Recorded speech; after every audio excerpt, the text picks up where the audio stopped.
Hey, what's up guys and welcome back to Anime King. And today I'm gonna be giving you part 4 of What If Naruto was born in the Uzumaki clan. Remember to get this one to 300 like as usual, share this to all of your friends in your social media platform, and also go ahead and check out the new series, What If Naruto Got His Memories Sealed Away, and enjoy that guys. And also, stay in tune for What If Naruto was from the two greatest clans that I'm going to be posting later. And on this channel, I'm going to be posting a new episode of What If Naruto was a smart prodigy. So stay tuned for that and I hope you guys enjoy. And remember, if you're new and this is the first time hearing my voice, and you enjoy the videos on both Anime King and Anime King 2, go ahead and click that red subscribe button and become a part of the Anime King family. And thank you for all of your help and your support.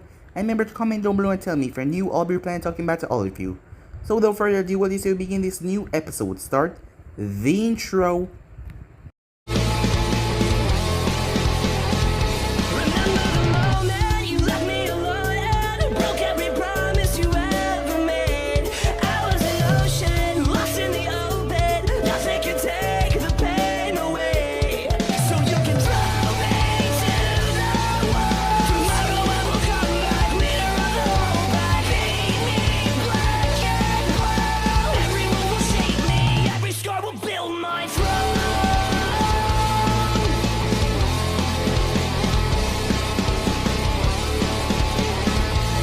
So, the last part we left off, Naruto and Akainu were beginning the mission, the first phase.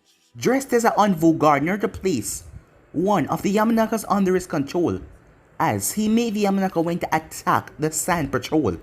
As the commander of that port was Taji Uchiha, as the man was beyond pissed because he didn't know what was going on, as Naruto made the other ninja that was there, called out for help on the radio, and then slashed the man's throat, making him gurgle. As Naruto finished up his job, as Akainu came there as well, someone was watching them in a far distance, as the person was pleased with Naruto's growth, as ever since Uzua's fall, the boy has been determined to fulfill his new dream. We then skip to Minato as he was currently at the Force of Death, thinking about the first time he met Naruto, as he went to Uzu, and him and Naruto talked, but his son really didn't show a lot of emotions and really didn't care about him. But despite that, he told his son that he loved him, as he gave him a scroll. Anytime he's in trouble, he should open it. Naruto ended up giving that scroll to Nagato and told him to protect himself and the kids. As Kushina was currently at her house, she was even more angry as she lost her baby boy. But then, as Minato was there, when her baby boy was being taken away from her, she bawled out his name, but nothing. He didn't say anything, he just stood there, as she was furious. And she was going to make these three nations suffer. She's going to show them her full wrath and make them pay for what they did to her precious, beloved son. Meanwhile that was going on, Naruto and Akainu started their next part of their mission, as Akainu summoned a large bird. The bird created a sandstorm. Along with her ability, she channeled her chakra to make the sandstorm even larger, as the sand ninjas went off to get out of the sandstorm. As Naruto sent out his clones and they all put paper bombs all over the dams that was filled with the sand water. As Naruto retreated from there and let them went off, a massive explosion, as the sand ninjas were covered in water. They were beyond shock as this was a total disaster. As Naruto and Akainu started to flee, as Akainu was tired after using so much of her chakra to keep up the sandstorm, Naruto had to rush in front of her, as one of his eyes got slashed, and also his arm, as his eye was totally useless now. As he pushed her out of the way, as he couldn't believe it, he thought that he could block that strike, but the man in front of him was just a beast in power. As Naruto knocked out Akainu, and used one of his clones to send her back, the man in front of him was no other than Kisame, as Kiri sent out one of their ninjas to wipe out the remaining forces of the Uzumakis. And Kisame finally found Naruto. Akainu is now gone, and Naruto knows that he have to push himself to his limit to win this battle. Kisame was beyond shock when Naruto started to flash away, as he now understands why they called him the Shadow, as the boy was just disappearing in darkness, as the both of them clashed furiously. So yeah guys, that was basically as we left off. You guys can switch across the page and check it out for yourself. So, what do you say we begin this new episode? Naruto was using everything in his arsenal to defeat his foe, as he was using a lot of chakra, which was reckless, seeing that he already had half of the reserves that a normal Uzumaki would have, and he was average in ninjutsu. But he will not lose his battle. Yet, one thing Kisame didn't know was that Naruto's greatest weakness was his greatest strength. He had very little need of ninjutsu, seeing that his Kekkai Genkai allowed him to use his opponent's attack against them, providing that it was in his ability to control. While Nagato was skilled at sealing and Akainu was skilled at genjutsu as well as medical ninjutsu, Naruto was given extensive training in one art, chakra control. Not only was his skill necessary to control his dangerous power, but it also earned him a name, the Shadow. And judging from the desperate attempts made by Kisame, he was getting overwhelmed. He doubted, except for a Kage level ninja, an Anvu, or one possessing the Sharingan could keep up with this.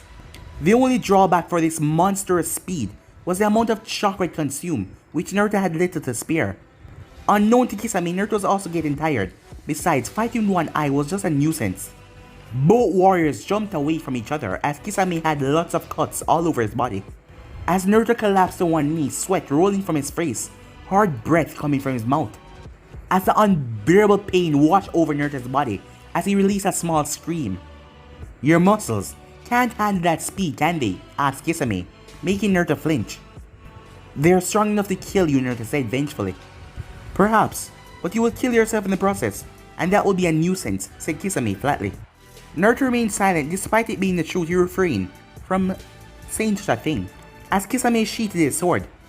"What are you doing?" Naruto asked. "I gain nothing from killing you now, or dying uselessly in a suicide battle," said Kisame. "I don't understand.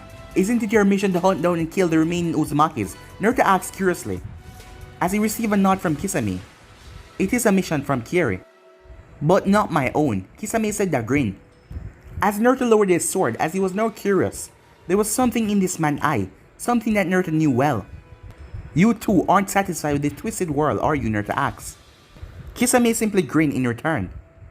"I have watched your actions, your resolve, your power. You may be weaker than me, but you're far more cunning, am I right?" Kisame said. "Maybe," said Naruto. "Tell me something. Why did you start the Third Great Ninja War?" asked Kisame. As Naruto truly smiled. Despite having comrades Akainu and Nagato, they never understand the vision or the path he has taken to achieve his goals. But perhaps this man. "There is no right or wrong in this world, Kisame. The only thing that matters is power," Naruto said. "Power to rule," said Kisame, sounding a little disappointed. "Well, those are the dreams of a child or a naive one. I have no desire to rule or get involved in such useless affair.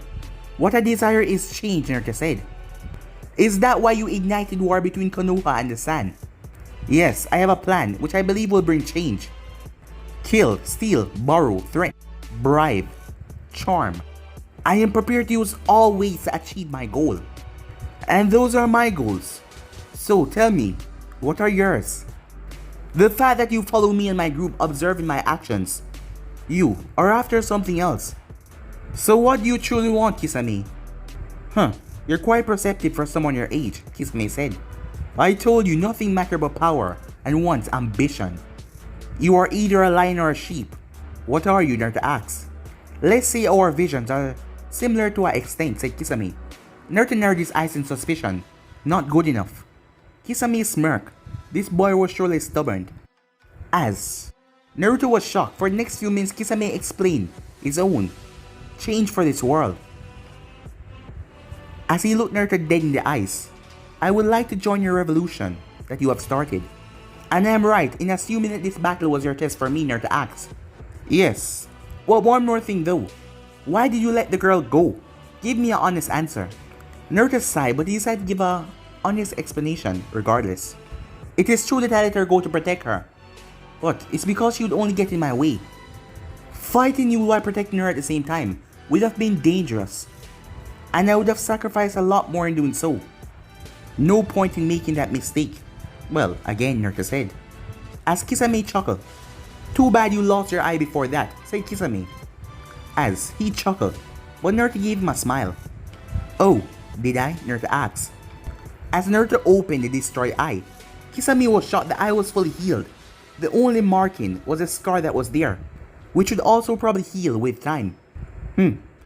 I can see why people are scared of your clan, Kisame said. Killing me is not as easy as people think. Still, I let them chastise me for being young and weak. And the looks on their faces when the table turned is quite entertaining. As Kisame nodded. So, what is your answer? Said Kisame, looking Naruto straight in the eye. As Naruto fixed his gaze on Kisame, no words were said. Become my eyes and ears in Kiri. Let me make this clear. You don't serve me, or I serve you. We are accomplices, said Naruto with a smirk. And what if I betray you? Kisame asked, with a devilish grin. If he was expecting Naruto to get flustered or something, he was completely wrong, as Naruto simply shrugged. To each his own world, I guess. It's a free world. I find it hard to believe that you're so careless about a matter like that, said Kisame. Well, it worked both ways. If you understand that if you betray me, you will simply live a worthless life in this world and become the very thing that you hate. I have no need of people or sheep or snakes. What I truly desire are the few peoples in this world who are my equal, with the power, the ambition to achieve their goals. Are you that man, Kisame? Naruto asked. Kisame was left speechless, looking at Naruto. Throughout his life, he came across a lot of ninjas. He had met the noble, the brave, the selfless, the coward, the wicked, the power-hungry, the greedy, the evil.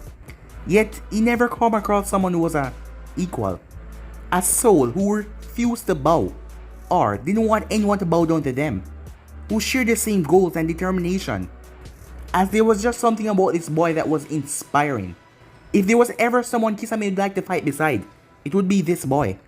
Humans are so interesting, thought Kisame with a faint smirk. So what is your group called? As Naruto thought, Naruto realized he had yet to come up with a name for his group. Naming them after his clan would be insulting and attract too much attention. He needed something that would match with the change he wanted to bring in this world. He caught sight of a glow, a red glow in the sky as the clouds were slowly dissipating, with the moon going away, marking the arrival of a new day. As Naruto turned towards a smiling Kisame, uttering a single word that will soon change the entire foundation of ninja world. The Akatsuki, Naruto said. Time skip. Naruto was currently sitting down in a tree branch, his fists clenched. Despite everything that happened yesterday with Kisame, he was still weak. Yes, he was weak. He thought he was a capable ninja, but to see that he almost died yesterday. Yes, he had survived, but it was not important. Simply surviving was not something to celebrate. It reminded him of a time when he had fled from Ozu, while his people stayed behind and get slaughtered, and it made him angry. How would he change his world if he couldn't even manage a stalemate with a hunter Nin? How would he face off against Akage? He had escaped from the sun and sneaked back right in Fire Nation undetected with special powers. His plan and work and fighters were on both sides of the mountains. And yet, he felt defeated. He had put up a brave face in front of Kisame. That made the shark-like man believe him. But yet, power. His eyes widened as he remembered him saying those words to Kisame. He grit his teeth as he remembered how helpless he felt. Unseen Akainu nearly dying. Konoha Anbu killing his people. Uzu getting destroyed. The leaves around him started to wither and turn to ashes as anger flowed through his heart. Never again. Every great leader that changed the world was powerful in their own right. And the world remembered them and their ideals. Example, Hashirama Senju, Uchiha Madara. As Naruto had no doubt in his heart, he was not even a little bit like Hashirama. Nowhere. His heart burned with too much hatred, too much anger, too much thirst for power to become such a benevolent man. Neither was he crazy like Madara, maybe somewhere in the middle. As he admired the both of them because they became powerful, they showed this world power. One accomplished his goals and changed his world, while the other couldn't do it. He left behind his legacy and made his clan even more famous. That was it. If he didn't want his friend die, if he wanted to accomplish goals and get revenge for his clan, He needed more power. He needed something that would push him over the edge. He will need more than individual power. He will need political, military, diplomatic, and financial power as well. At the same time, he have to make sure his remaining clansmen survive. At the very least, he have to make sure his friends and his people survive. And for that, he had to become stronger. His gaze hardened as he picked up his tanto. Wallowing in the past won't change anything. He had to use his lesson to improve. As he turned and went off to start his journey back to the secret hideout. His clone had dispelled itself hours ago and informed him that Akeno was safe. Although by the time she woke up, she had a look of bloody murder in her eyes when he come back alive. He groaned. This is going to be an unpleasant day, he thought. Meanwhile, Kushina was looking at a curious young boy who was sitting at the table, happily, eating ramen noodle, as he was the picture perfect of a bubbly young lad.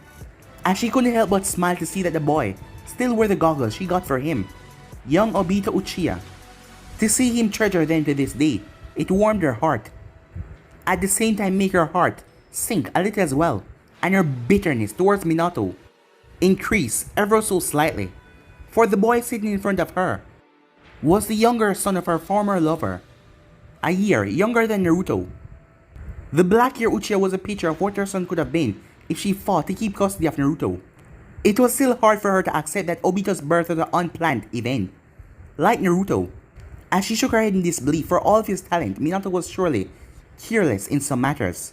A few months after Naruto was taken from her, she had blasted out at Minato in her usually hot-headed manner, leading to the end of their relationship. She could still remember how miserable Minato had been for not only losing his son, but also the love of his life, and that led to a drunken night with Mikoto Uchiha.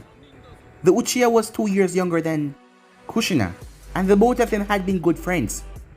Yet, Mikoto was not pleased with Kushina, blaming Minato alone for their combined suffering. As Kushina couldn't help but felt betrayed at that moment, but looking back now, Kushina could understand where Mikoto was coming from. And Mikoto always carried a torch for Minato. And so Obito was born. Minato never fully loved Mikoto and they never married. But he stepped up to his responsibility as the help Mikoto raised a boy in front of her. This was a true reason for her hatred and bitterness towards Minato, and to some extent herself. Staring at a picture of her son made her tear up again. While she was truly happy for Obito having a good childhood, it made her realize the boy had everything her son never had. And Obito's very existence reminded her of what her son could have been. Instead of that cold, lifeless shinobu who stared at her with those cold eyes from the picture. If Obito was a light, then Naruto was a darkness. It was as simple as that for her. Despite all of this, she was grateful for having this little idiot in her life. Mikoto had allowed Obito to be a part of her life as well, seeing that Mikoto knew that there was an absence of her missing Naruto, and she didn't want her to be that depressed and sad. Despite everything, she still sees her as a friend. While not enough back then, it gave Kushina a reason to reunite with her son someday. To have him meet his younger stepbrother and his father, she always dreamed of it. But it was never going to happen. A soft hand was placed on her cheek that brushed away the tears that fall from her eyes. She hadn't even realized that she started to cry again, as Obito was looking at her with a worried gaze. "Are you okay?" Obito asked worriedly, staring at her. "Yes, thank you. It was not a good thing to let her sorrow fall on this boy. He deserved better." Obito fidgeted a bit, as she saw he was trying to come up with a decision. "I don't think that he's dead," Obito said, as Kushina gave him a surprising look. As Obito was looking at the photograph with Naruto, as Minato was always honest with his son and told him about his elder stepbrother, and instead of feeling jealous, Obito had pestered them that he wanted to meet his step-sibling. Alas, his wish never came through though, as Obito always had a fantasy of meeting this stepbrother of his. His desire to accept Naruto and meet him, that made Kushina love Obito, and that grew their strange relationship. As the news of Uzu's fall spread in Konoha, Obito was the first one to approach her. He had even brought ramen for her, which was a great gesture of support, and even expressed regret for what happened to her family. As she made him promise not to exact revenge on the three nations. It was not his responsibility, it was hers. as she didn't want him to get himself into anything too serious. And now hearing him saying that Naruto is alive made her heart rise.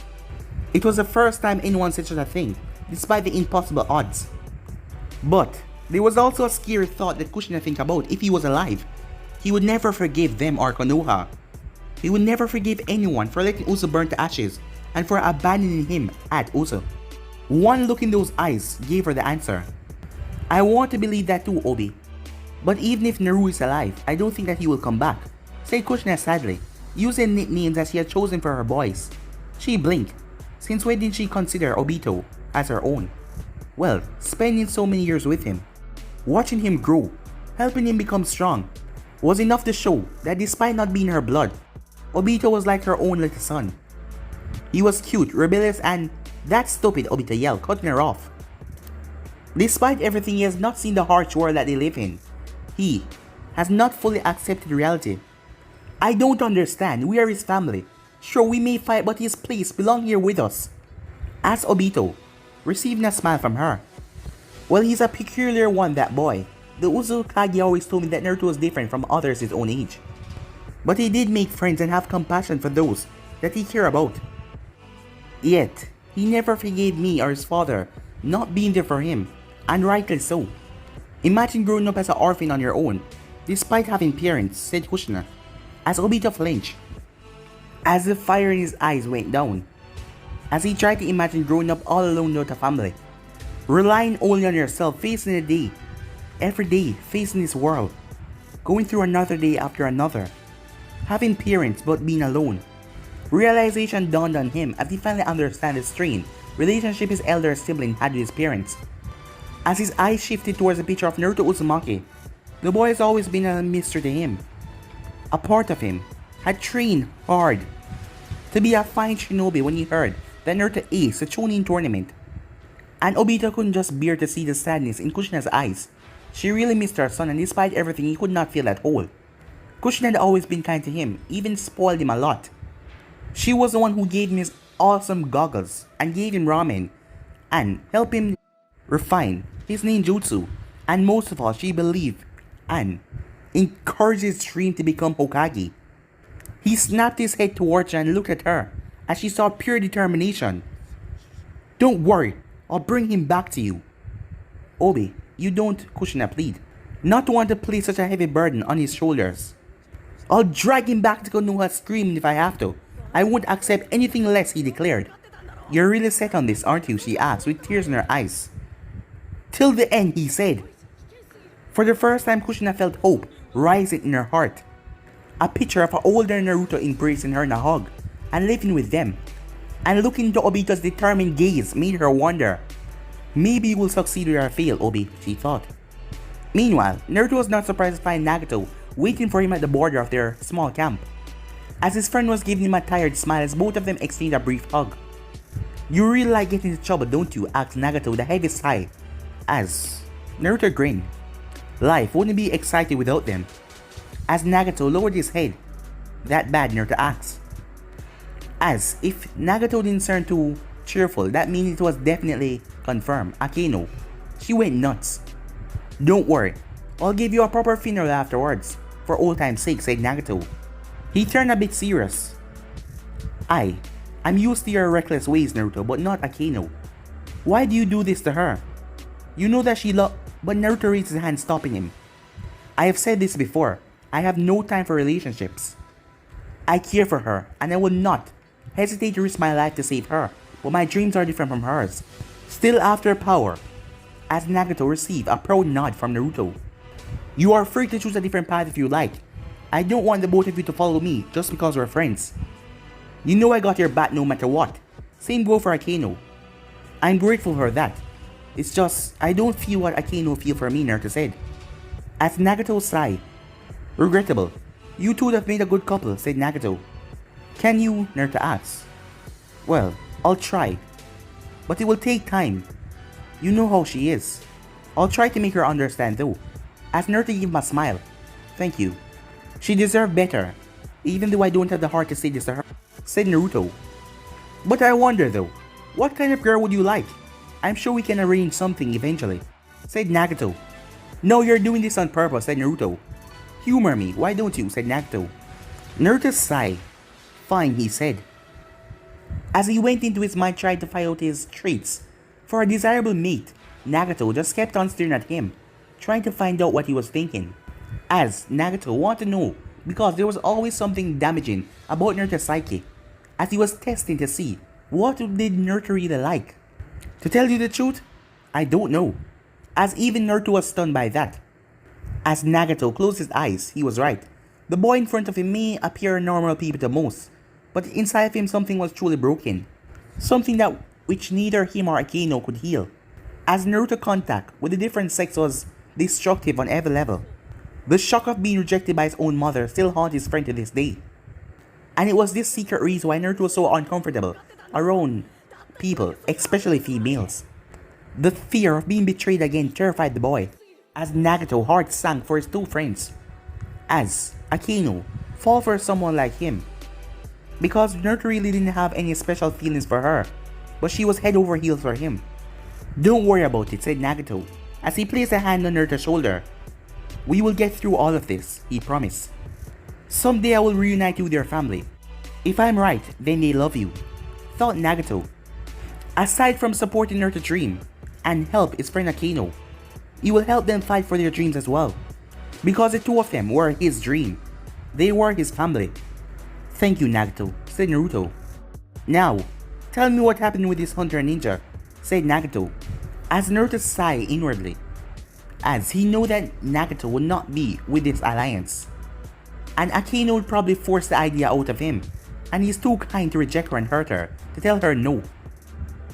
And she would especially be pissed after Kisame tried to kill him. No, he made this decision to ally with Kisame alone. This was his responsibility. The both of them didn't have to keep this weight on their shoulders. It was all him. He hated to lie like this, but it was the best solution. As Naruto gave his friend a grim look, as Nagato nodded slowly. "Well, I'm just glad you survived." "We will get him next time," said Nagato. "We will," Naruto said. As Nagato then stepped behind Naruto and gave him a small push. "You shouldn't keep a lady waiting, especially when it's Akino." "Traitor," said Naruto, as Nagato simply chuckled. With Akino, every second was just torture for her. She woke up and the clone was gone, as she remembered when Naruto screamed out to her to protect Nagato and keep them safe, as it was like a nightmare she remembered. Kisame's sword teared through his eye and down to his arm.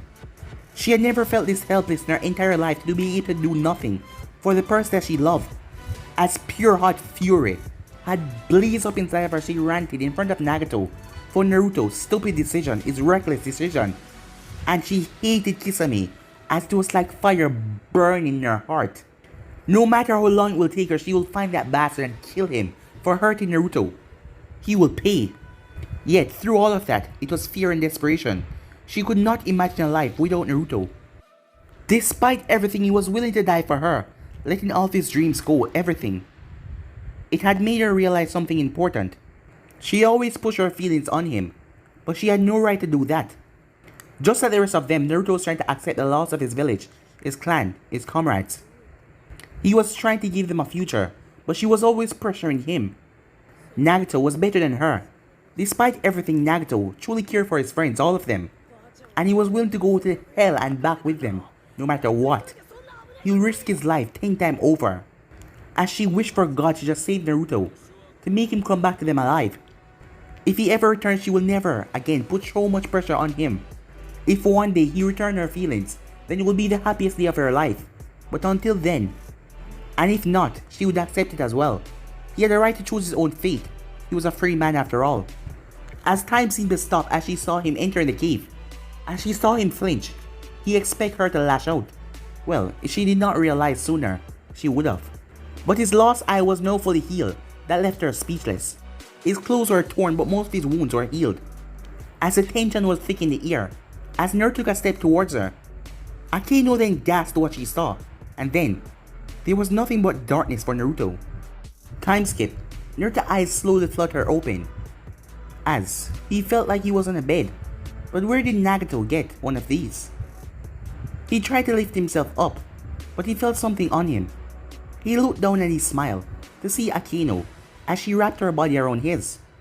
giving him the protection from the cold cave. Her long silver hair had fallen down all over his face and his chest, and Naruto was surprised his own left hand was holding her close to him.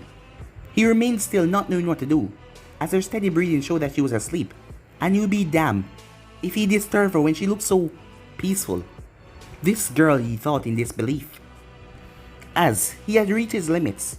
Yes, even he has limits. His chakra reserves, with all of the fighting and the healing and running, his body reached a limit when he arrived here. As he felt Akino's body against his, she was slowly growing up, becoming a woman.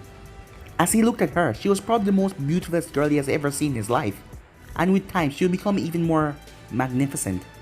Stroking a few strands of her silver silky hair, he thought about her confession and what Nagato said to him.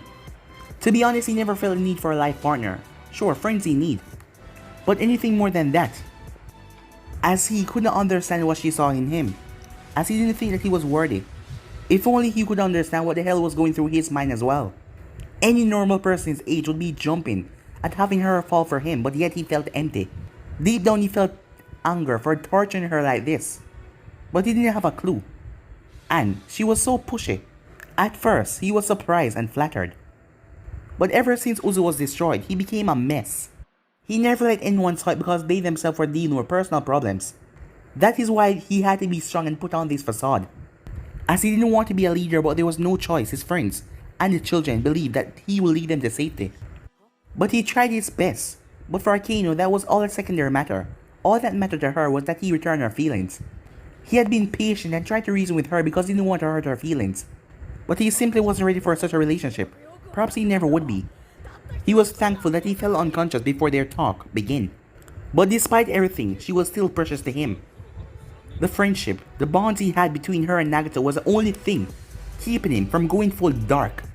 It was a concern for their safety, and what they thought of him stopped him most of the time from crossing dangerous lines. But it was not just Akino or Nagato's life he was responsible for. It was all the children sleeping peacefully, snuggled up with their friends in the cave. He had to preserve the Uzumaki legacy. The friends, the family members of these children had entrusted in him to take care of them. That was his responsibility. And with war now inevitable between Konoha and the Sand, these lands were no longer safe. He had to come with a plan right away or risk having his group ambushed by either side. As he gave her a kiss on the forehead, he quickly created a clone and replaced himself with a clone who seemed rather happy to sleep under her. As he gave his clone a slight glare, the clone simply rolled his eyes.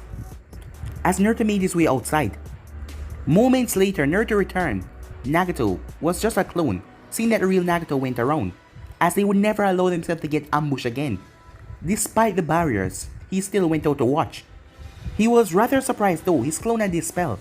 Akino simply get off of him and went into the corner. As he was confused, he saw her glancing at him, but he gave her that blank stare, and that made her flinch a bit. Right now we have to put her feeling aside, because there were far more things important. We're leaving the Fire Nation, Naruto said. Thought as much. Things are getting tense with the upcoming War of the Sand. What do you have in mind, said Nagato. No, wait just a moment, are you guys insane? Do you really have to make such a move so recklessly? Akino asks. I don't have to explain the gravity of the situation to you, Akino. If you use your talents on more pressing matters, you realize the dire situation that we're in, he said, rather coldly, as he had to use every willpower not to flinch. As she stared at him, it seemed like someone just gave her a tight slap. As Nagato's eyes were a little wide as well, but he refused to comment and make things worse. As she tried to digest the harsh remark, trying to say a response. As he spoke before her, you're a ninja of Uzu like us. Our only mission is to protect the children that is still alive. That is the mission, he said. You, said Akino. The mission is all that's supposed to matter, nothing more. And as team leader, I expect to have your support in this. All playfulness and hesitation went from her eyes as she gave him a small salute. As she looked at him sternly, as he felt an aching pain, seeing the look in her eyes, as he didn't like making her go through this. Order acknowledged. Is there anything else, she asked. Dismissed, Naruto whispered, as she walked past him. When she was gone, Naruto slumped down. Are you sure about this, Naruto? Nagato asked. Yes, she's too emotional. She almost died on the mission because she couldn't control her emotions for me. Her focus on me is quite unhealthy, and she needs to be reminded of her priorities. I am willing to bear her hatred if she perform and survive. That is all that matters, Naruto explained frankly.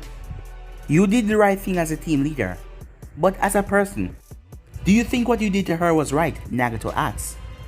My feelings are worthless and unimportant, Naruto said.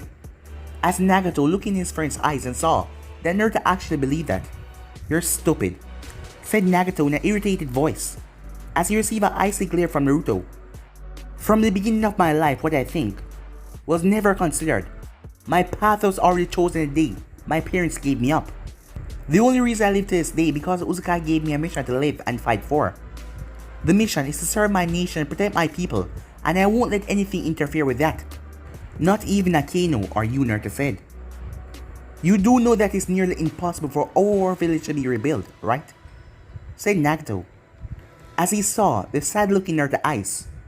I know, Naruto, Naruto said in a whisper, losing a bit of his anger. Yet I still hear you say that you will reform Uzu and restore our clan position in this world. Yes, but how? Asked Nagato. Can you swear your loyalty as a ninja to a foreign nation? Asked Naruto. What? Said Nagato.